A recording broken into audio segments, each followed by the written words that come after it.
काला साया।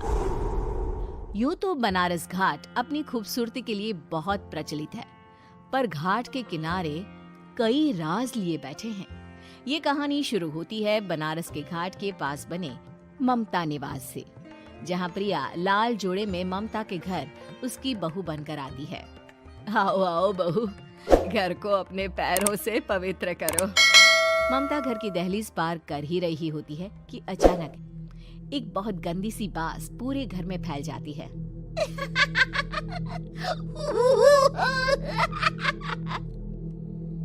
ये बदबू और ये आवाजें, ये कौन हंस रहा है माँ? अब ये पड़ोसी ना हमारे थोड़े अलग से है। कहाँ हम शाकाहारी और ये मांस मच्छी खाने वाले। छोड़, तू ध्यान मत दे और गृह प्रवेश कर। और हाँ बहू, अपनी सास की एक बात हमेशा याद रखना, इन पड़ोसियों से तो कभी बात नहीं करेगी।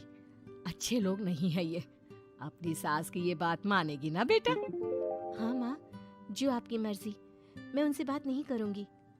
अगले दिन प्रिया अपनी पहली रसोई बनाने रसोई घर में जाती है। ये छोकी बात तो नाक में जा रही है। एक काम करती हूँ, खिड़की खोल देती हूँ। प्रिया खिड़की खोलने जाती है। इतने जाले, लगता है इस खिड़की को कभी खोला ही नहीं गया। पर ऐसा क्यों? ओह, नॉन वेज की स्मेल आती होगी ना। 2 मिनट के लिए खोल लेती हूँ, फिर बंद कर दूंगी। प्रिया खिड़की खोलती है। खिड़की खोलते ही उसकी नजर सामने वाले घर की खिड़की पर पड़ती है, जहाँ एक लड़की खड़ी होती है। हाथों में मेहंदी, लाल रंग की साड़ी, बिल्कुल सजी धजी, मानो प्रिया की तरह ही वो भी नई नवेली बहू हो। वो प्रिया को देखकर मुस्कुराती है। हे भगवान, माँ ने तो इनसे बात करने को मना किया था। प्रिया फौरन ही खिड़की बंद कर देती है और तवे पर चढ़े रोटी की ओर देखने लगती है, पर वहाँ रोटी न होकर मछली पड़ी होती है। ये क्या? पहली ही रसोई में इतनी बड़ी गलती।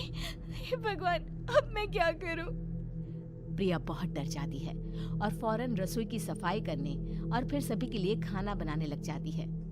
जब वो सबको खाना परोसती है, सब तो ठीक है, मैं बेकार में चिंता कर रही थी।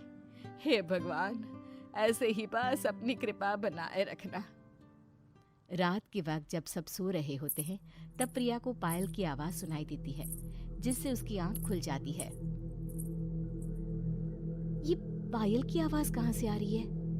प्रिया उठकर उस आवाज के पीछे छत की सीढ़ियों तक जाती है। तभी उसे बच्चे के रोने की आवाज आती है। प्रिया छत पर जाती है तो क्या देखती है? वही लाल साड़ी वाली लड़की अपनी गोद में एक नवजात बच्चे को घुमा घुमा कर सुला रही है। तभी प्रिया की नजर उसके पेट पर पड़ती है। ओह गॉड, ये तो प्रेग्नेंट भी है। सुनिए, बच्चा सो नहीं रहा है क्या? मैं कुछ मदद करूं? नहीं नहीं, आपके घर वालों को अच्छा नहीं लगेगा, मैं संभाल लूंगी। स्नेहा की गोद से बच्चा हाथ मारकर प्रिया की गोद में आने को छटपटाने लगता है। दोनों घर अगल बगल में बने होने के कारण प्रिया उस बच्चे को गोद में ले लेती है। प्रिया के पास आते ही वो सो जाता है। बच्चे का वो स्पर्श रात भर प्रिया भूल नहीं पाती और अगली सुबह वो छत पर कपड़े सुखा रही होती है। तभी उसे एक औरत इशारा करके बुलाती है। स्नेहा कह रही थी बाबू तुम्हारी गोद में आते ही सो गया। मैं गौरी, स्नेहा की माँ हूँ। बहू, घर आना, बाबू को खिला भी लेना। शाम को जब घर पर कोई नहीं रहता, बच्चे से मिलने के लिए प्रिया छिपकर अपनी पड़ोसन के घर चली जाती है और कुछ देर बच्चे को खिलाकर वापस लौट आती है। इसके कुछ दिन बाद ही प्रिया को पता चलता है कि वो माँ बनने वाली है। ममता की खुशी का ठिकाना नहीं रहता।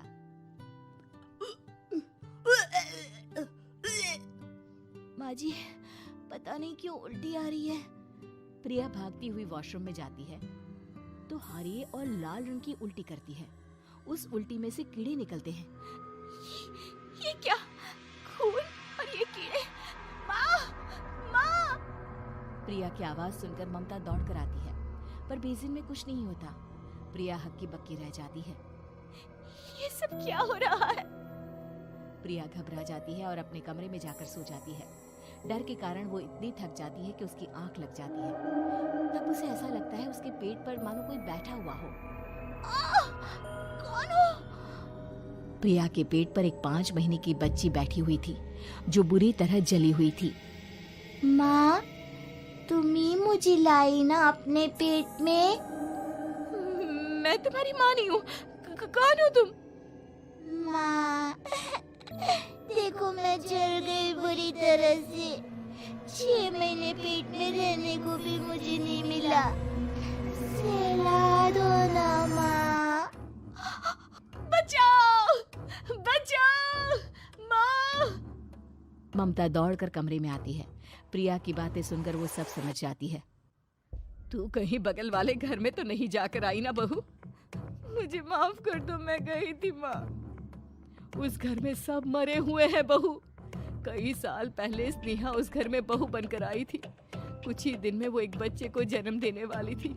पूरा घर बच्चे के आने की खुशी में खोया था कि एक दिन अचानक उस घर में आग लग गई।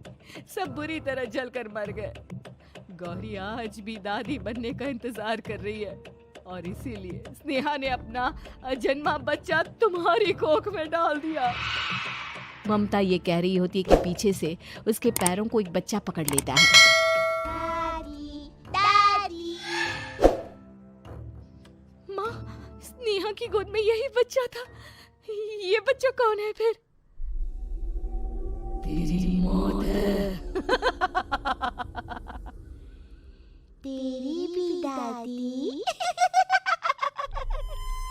जिस चीज का ममता को डर था वही हो गया। ममता निवास के ऊपर मौत ने चादर बिछा दी थी। प्रिया का पेट ऐसे बढ़ जाता है मानो 9 महीने का हो। 2 हाथ उसके पेट से बाहर निकलते हैं। बहू, संतोष को फोन कर, किसी पंडित जी को बुला बहू। प्रिया का पति भागता हुआ घर आता है। ये तो होना ही था माँ। तेरा पाप तेरे सामने आ गया तो तू सह नहीं पा रही है। स्नेहा घर में आग लगी नहीं थी, माँ ने लगाई थी, प्रॉपर्टी की लालच में। और वो बच्चा मेरी पहली पत्नी का बच्चा है, मेरा बेटा, जो कि उस आग की चपेट का शिकार हो गया था। मैंने तुमसे ये सब माँ के कहने पर छुपाया था। मुझे माफ कर दो प्रिया। तुम अगर चाहो तो यहाँ से जा सकती हो। मैं तुम्हें किसी भी बंधन में रखना नहीं चाहता। मेरी शादी हुई है आपसे, मैं आपको छोड़ नहीं सकती, पर उससे पहले हमें स्नेहा, उसकी माँ और बच्चे की आत्मा की शांति करवानी होगी। संतोष और ममता गौरी के घर जाते हैं। अंदर सब कुछ जला हुआ होता है। जमीन पर जली हुई लाशें बिखरी हुई थी। ममता रो रो कर अपनी करने की माफी गौरी से मांगती है। प्रिया स्नेहा के घर वालों का अंतिम संस्कार करवा देती है और ममता निवास फिर से आत्माओं के साए से मुक्त हो जाता है।